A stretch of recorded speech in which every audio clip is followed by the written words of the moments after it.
Have you ever looked at a chart and wondered why price suddenly reverses at certain levels, almost like the market knew exactly where you placed your stop loss? The answer lies in something called a dealing range. In this video, I'm going to break down exactly what a dealing range is, how institutions use it to deliver price, and how you can use this same concept to find high probability entries. Let's get into it. The core idea. A dealing range is simply the price range between a significant high and a significant low on your chart. But here's the key part. It's not just any high or low. It's defined by the points where both sides of liquidity have already been taken. Price swept the highs and price swept the lows. Once we have that range, we split it into two zones. The top half is premium and the bottom half is discount. In a bullish environment, we prefer buying opportunities in the discount zone. And in a bearish environment, we prefer selling opportunities in the premium zone. How price actually moves. Once a dealing range is established, we can use it to understand where price is likely repricing from and where it's likely delivering toward.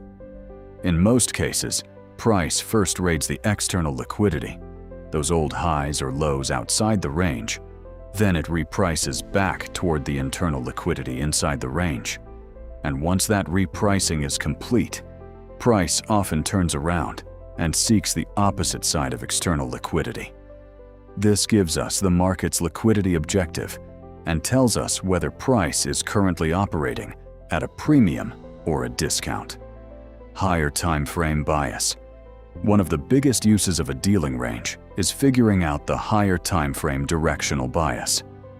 If price takes an old high, we expect the market to retrace down into the discount zone.